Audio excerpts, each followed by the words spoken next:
नमस्कार दोस्तों, मैं प्रमोद सारस्वत आपका एक बार फिर स्वागत करता हूं आपके अपने YouTube चैनल सारस्वत क्लासेस में। और आज हम पढ़ने जा रहे हैं दोस्तों राजस्थान की नदियां और राजस्थान की नदियों में आंतरिक प्रवाह तंत्र की नदियां।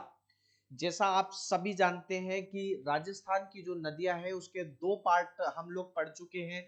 बंगाल की खाड़ी का अपवाह तंत्र हम पढ़ चुके हैं, अरेबियन सी का अपवाह तंत्र हम पढ़ चुके हैं और अब आंतरिक अपवाह तंत्र की हम बात करने जा रहे हैं।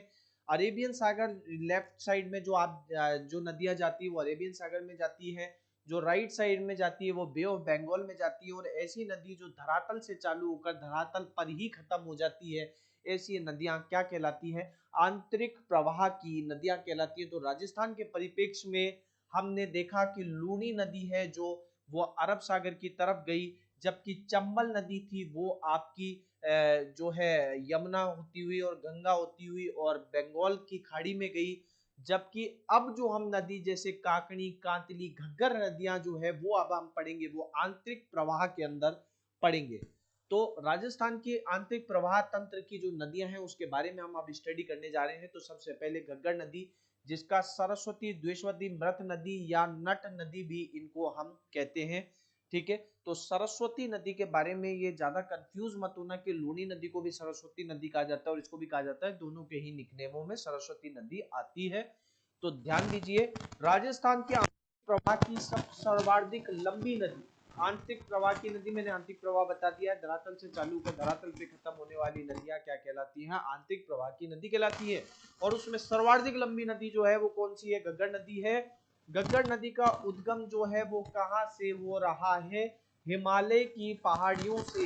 हिमालय की पहाड़ियों में कालका के निकट शिवालिका की पहाड़ियां, कालका माता भी होती है ना, और कालका माता शिव से भी हम ले सकते हैं।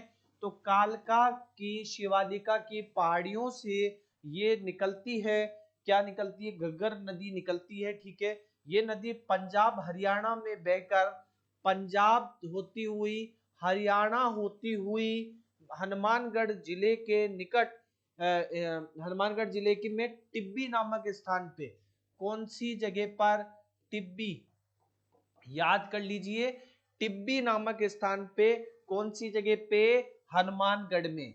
तो हनुमानगढ़ के टिब्बी नामक जगह पर ये प्रवेश करती है और गंगानगर के सूरतगढ़ और अनूपगढ़ जिले में बहती हुई, गंगानगर और अनूपगढ़, पहले गंगानगर ही था लेकिन अब नया जिला बन चुका है, अनूपगढ़ में बहती हुई पाकिस्तान के बहावलपुर, मैंने ये आपको याद भी कराए हुए हैं, पाकिस्तान का जिला है बहावलपुर जिले में प्रवेश बिंदु बिजोर में प्रवेश करती है।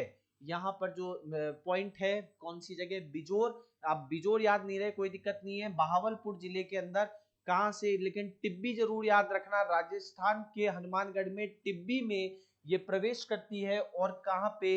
हनुमानगढ़, गंगानगर और अनूपगढ़ होते हुए कहां निकल जाती है? पाकिस्तान के बहावलपुर में। तो अंतरराष्ट्रीय लेवल पर भी ये नदी, अंतरराष्ट्रीय नदी भी कौन सी है? घग्गर नदी है, जिसका पानी एक देश से दूसरे देश में जो है वो जा रहा है। ठीक है, अतः अंत में ये फोर्ट अब्बास नामक स्थान पर जाकर क्या हो जाती है? समाप्त हो जाती है। तो बहावलपुर से आगे बढ़ते हुए फोर्ट अब्बास पे जाकर ये समाप्त हो रही है। तो चालू कहां से हुई? कालका शिवालिका की पहाड़ियों से, जो कि हिमाचल प्रदेश में है। तो यहां से कालका शिवालिका की पहाड़ियों से चालू होकर, हिमाचल प्रदेश से चालू होकर पंजाब में, पंजाब फिर हरियाणा, और हरियाणा से हनुमानगढ़ की टिब्बी, टिब्बी से हनुमानगढ़, गंगानगर, अनूपगढ़ में, बहावलपुर में पाकिस्तान में एंट्री करके फोर्ट अब्बास में ये जो नदी है वो समाप्त हो जाती है। ठीक है, पाकिस्तान में इस नदी को क्या कहते हैं? हकरा। हम क्या कहते हैं? घग्गर। तो फारसी भाषा का शब्द है हकरा और ये यहाँ पर हकरा नाम से जानी जाती है। इस नदी की जो कुल लंबाई है दोस्तों वो 465 किलोमीटर है। कितनी है? 465 किलोमीटर। तो अब आप बोलेंगे कि सर ये तो और नदियां भी, भाई चंबल नदी की जब लंबाई 1051 थी, माही की 576 थी, तो ऐसे में 465 तो कम है ना। हाँ, आंतरिक दृष्टि से सबसे लंबी है। मैंने ये नहीं कहा कि राजस्थान की सबसे लंबी नदी है, मैंने कहा आंतरिक जो परिदृश्य की जब बात करेंगे, आंतरिक प्रवाह प्रणाली की बात करेंगे, तो उसमें सबसे लंबी नदी है 465 किलोमीटर के साथ। ये नदी प्राचीन सरस्वती नदी की धारा है। प्राचीन सरस्वती नदी जिसके बारे में आप जानते होंगे और कुछ लोग नहीं भी जानते होंगे कि जो कहते हैं पाताल में बहती है, जो जमीन से अंदर चली गई थी वैदिक कथाओं के अनुसार, तो वैदिक काल में ये द्वेषवती नदी कहलाती थी। 5000 वर्ष पूर्व इस नदी के तट पर कालीबंगा सभ्यता भी विकसित हुई है। इसको ठीक है, इस नदी के कारण हनुमानगढ़ राजस्थान का धान कटोरा भी कहा जाता है। राजस्थान का धान का कटोरा, जहाँ चावल बहुत ज्यादा उगते हैं। स्थानीय भाषा में इसे नाली कहते हैं। जैसलमेर होते हुए भी मैंने बताया था कि जैसलमेर में एक नाली एरिया मैंने आपको बताया था दोस्तों। हालांकि ये निकलती यूं है, लेकिन इसी का एक पार्ट माना जाता है कि वही उधर से बहती हुई है जो नाली का होती है, और इसके ऊपर सेवण घास मिलती है कि इससे पता चल जाता है कि नीचे इसमें पानी की प्रचुर मात्रा है। और इसी का एक पार्ट मैंने आपको बताया था कि नलकूप है जो जैसलमेर के बीच रेगिस्तान में, जहां पर भरपूर मीठा पानी आता है। तो ये कहाँ बहती है? ये रेगिस्तान के मतलब ये जमीन के अंदर बहने वाली नदी होती है। तो ये वर्षों से इसके बारे में पौराणिक लेवल पे वेदों में भी इसका वर्णन जो है वो दोस्तों इस घग्गर नदी है, और इसी को एक्चुअली सरस्वती नदी कहते हैं। इसे ही स्थानीय भाषा में नाली भी कहा जाता है। कि ये धरातल में बहती है, पूरी तरह से नहीं पता ये कहाँ कहाँ बहती है, शोध अभी भी चल रहा है। ठीक है, लेकिन जो घग्गर का पाठ है वो तो हमें पता है, लेकिन जो द्वेषवती के जो पौराणिक चीजें हैं उस पे अभी और कंफ्यूजन जो है दोस्तों बना हुआ। ठीक है, तो ये राजस्थान की एकमात्र अंतरराष्ट्रीय नदी है, इसके बारे में मैं चर्चा कर चुका हूं। हनुमानगढ़ में तलवाड़ा झील, भटनेर दुर्ग, कालीबंगा, रंग महल इस नदी के किनारे पर स्थित है। ठीक है, चलिए।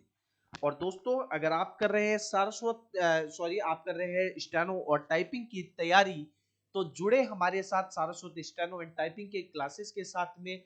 लगभग दोस्तों 15 सालों से सारस्वत स्टेनो क्लासेस इस फॉर्मेट पे जो है सर्विस देता आ रहा है।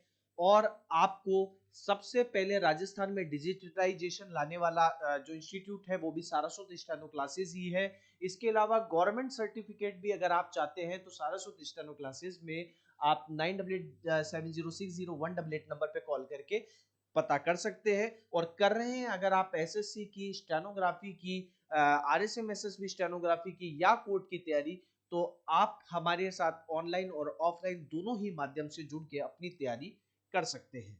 चलिए आगे आते हैं कांतली नदी पर। ठीक है, कांतली नदी शेखावटी क्षेत्र, शेखावटी कौन सा हो जाता है? चूरू, सीकर, झुंझुनू का जो एरिया होता है वो शेखावटी क्षेत्र कहलाता है। तो शेखावटी क्षेत्र की एकमात्र नदी कांतली नदी का उद्गम कहां से हो रहा है? सीकर से हुआ है। सीकर में खंडेला की पहाड़ी से। ठीक है, सीकर में कौन सी? खंडेला की पहाड़ी से होता है। सीकर जिले में इस नदी का बहाव क्षेत्र तोरावटी कहलाता है। कौन सी नदी? कांतली नदी का जो बहाव क्षेत्र सीकर में होगा वो क्या कहलाएगा? तोरावटी कहलाएगा। इंपॉर्टेंट होता है तोरावटी, बहाव क्षेत्र का क्वेश्चन बन सकता है।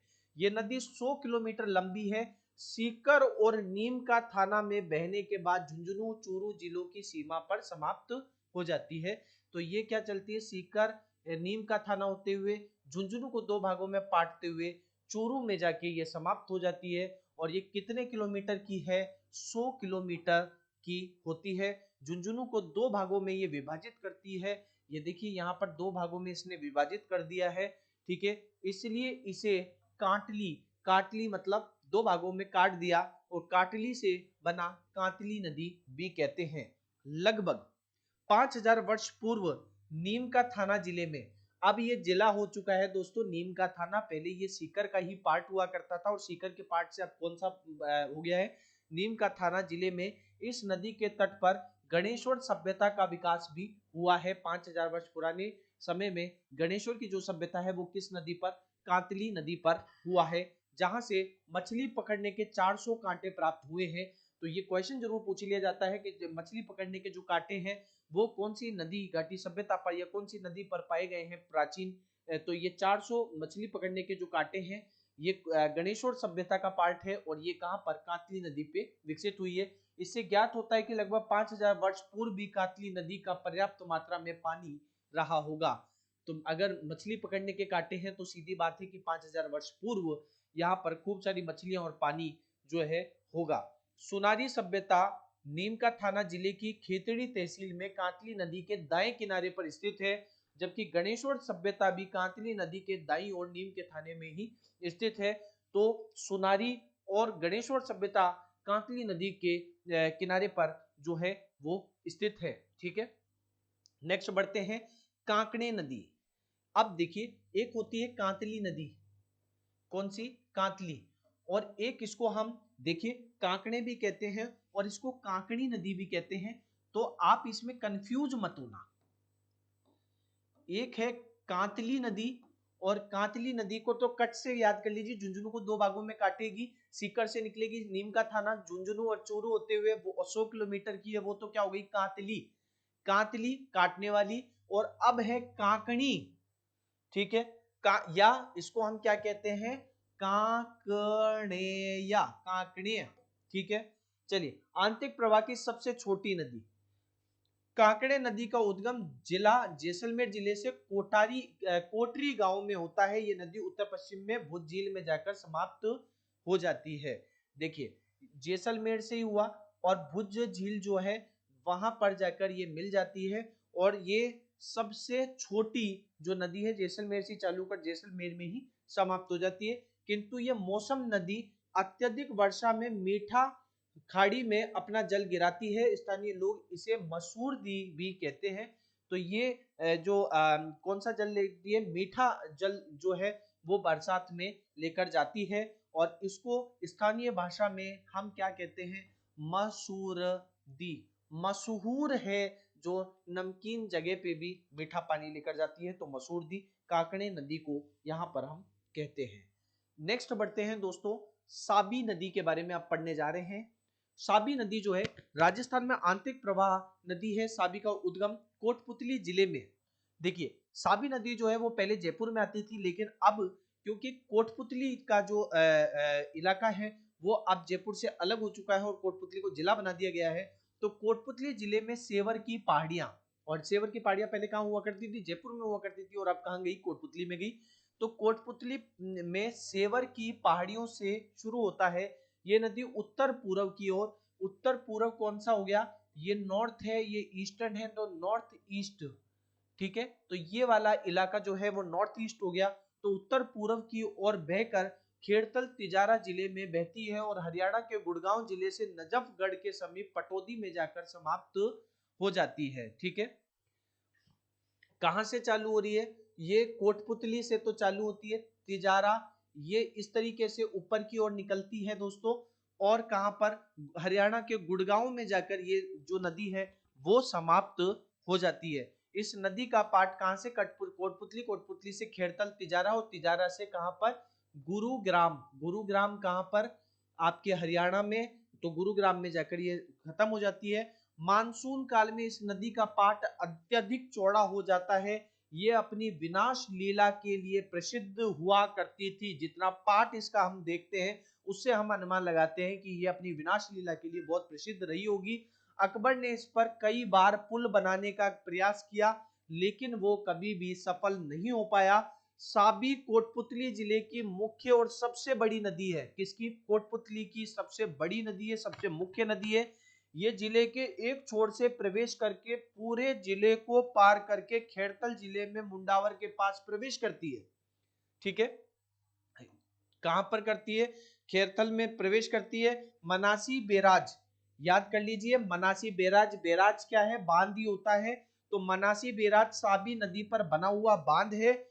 कोटपुतली में साबी नदी तट पर जोधपुरा गांव में 1972-75 में उत्खनन में जोधपुरा सभ्यता का अवशेष प्राप्त हुआ। तो जोधपुरा, अब देखिए जोधपुर को जोधपुरा से कनेक्ट मत कर लेना, जोधपुर एक जिला अलग है और जोधपुर जिला अलग है, और जोधपुरा जो है वो जगह तहसील जो है वो अलग है। तो साबी नदी के तट पे जोधपुरा गांव है और इस गांव में ही जोधपुरा सभ्यता का अवशेष प्राप्त होते हैं।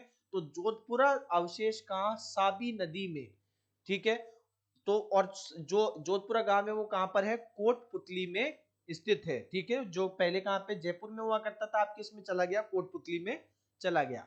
नेक्स्ट आता है रूपा रेल नदी, जिसको हम कहते हैं वाराहा या लसवारी नदी भी कहते हैं। ये नदी अलवर जिले के थानागाजी उदयनाथ की पहाड़ियां, कौन सी, थानागाजी, थानागाजी तहसील में, और कौन सी पहाड़ियां, उदयनाथ की पहाड़ियों से निकलकर कहां पर, भरतपुर, डीग जो है वो पहले भरतपुर में आता था, लेकिन अब डीग को अलग जिला बना दिया गया है। तो अलवर से शुरू होकर कहां पर, डीग में ये समाप्त हो जाती है। पुराने उस पे बात करें तो ये अलवर में, ये भरतपुर में समाप्त होती थी, लेकिन अब अगर बात करेंगे तो अलवर से शुरू होकर कहां समाप्त हो जाएगी, डीग में समाप्त हो जाएगी। आगे बढ़ते हैं, मेंथा नदी, जिसको मेंढा नदी के नाम से भी जाना जाता है, ठीक है, मेंढा या मेंथा। तो ये नदी जयपुर ग्रामीण के मनोहर थाना से निकलती है, ठीक है। कहां से निकलती है, जयपुर ग्रामीण में मनोहर थाना से, मनोहर थाना जो एरिया है वहां से निकलती है। सांबर के उत्तर में ये विलीन हो जाती है। तो ये सांबर है, सांबर का ये जो ऊपर का टॉप है ये नॉर्थ एरिया हो गया। तो ये यहां से जाके सांबर के नॉर्थ में जाके मिल जाती है। जबकि रूपनगढ़ नदी यह सलेमाबाद अजमेर से निकलती है। कहां से, अजमेर के सलेमाबाद, अजमेर के दक्षिणी भाग में आ जाता है। तो यहां से ये निकलती है और सांबर के दक्षिण में जाकर, ये सांबर का सीधी बात है साउथ एरिया हो गया, ये आपका ईस्टर्न एरिया हो गया और ये वेस्टर्न एरिया हो गया। तो ये साउथ में जाकर आपके मिल जाती है, विलुप्त हो जाती है। इस नदी के किनारे निम्बार्क संप्रदाय की भी पीठ है। सांबर झील में मुख्य रूप से 4 नदियां, मेंथा मिलती है जिसको हम मेंढा भी कहते हैं, रूपनगढ़ मिलती है, और खारी और खंडेला नदी भी मिलती है। तो एक खारी नदी आपने नीचे भी पढ़ी होगी जो जवाई की नीचे सहायक नदी थी, और एक अब यहां पर हम देख रहे हैं। तो ये 2 नदियां हैं, खारी और खंडेला नदी आकर गिरती है। इसके अलावा तुरंतमती और मेघना नदियां भी छोटे नालों के रूप में गिरती है। तो सांबर में गिरने वाली क्या क्या हो गई है, मेंथा, रूपनगढ़, खारी, खंडेला, और छोटे नालों के रूप में 2 नदी है, तुरंतमती और मेघना नदी। तो ये इस तरह से सांबर झील जो है उसमें इनका पानी आता है। नेक्स्ट आ जाता है दोस्तों द्रव्यवती नदी, जो कि पहले अमानी शाह का नाला कहलाता था और अब उसको जो है गवर्नमेंट के द्वारा द्रव्यवती नदी का रूप दे दिया गया है। द्रव्यवती, जिसको द्वेषवती नदी भी कहते हैं, ठीक है, और इसको हम चौतांग नदी भी कहते हैं। क्या नाम कहते हैं, चौतांग नदी भी कहते हैं। जयपुर की लाइफलाइन कहलाने वाली ये नदी जयपुर में बहती थी, जिसका अवशेष अमानी शाह का नाला है। गुजरात की साबरमती नदी की तर्ज पर पर्यटन स्थल के रूप में जयपुर स्थित द्रव्यवती नदी अमानिशा नाला का सौंदर्यीकरण जो है करके इसको बनाया गया है। तो इस तरीके से दोस्तों आपके आंतरिक प्रवाह की जितनी भी इंपॉर्टेंट नदियां हैं वो आपकी कंप्लीट हो गई है। और इसी वीडियो के साथ में आपका जो राजस्थान की जो नदियां हैं वो आपका पार्ट जो है वो पूरा हो गया है। तो आपको ये तीनों वीडियो, इसके दोनों वीडियो के डिस्क्रिप्शन जो बंगाल की खाड़ी और अरब सागरी खाड़ी के जो वीडियो के लिंक है वो मैंने डिस्क्रिप्शन पे दे दिए, वहां से भी आप देख सकते हैं। और प्लेलिस्ट पे आप अगर जाते हैं तो प्लेलिस्ट से आप इसको ज्यादा पढ़ पाएंगे। तो राजस्थान का जो न्यू अपडेट्स के साथ में ये वीडियोस हैं वो मैं आप लोगों के लिए लेके आ रहा हूं दोस्तों। और इसी पे बेस आपके लिए आगे आने वाले टाइम पे हम क्वेश्चन बुक और साथ ही यहाँ पर भी प्रैक्टिकल क्वेश्चंस यहाँ पर आप लोगों को करवाएंगे। तो इस बार जो मिशन है 200 में से 180 नंबर लाने का, 90% लाने का, वो मैं आपको गारंटी करके बताऊंगा। और आप लोग भी अगर मेरे अनुसार पढ़ते हुए चलेंगे तो इस बार के सिलेक्शन को 100% सिलेक्शन देते हुए आप लोग जरूर निकालेंगे।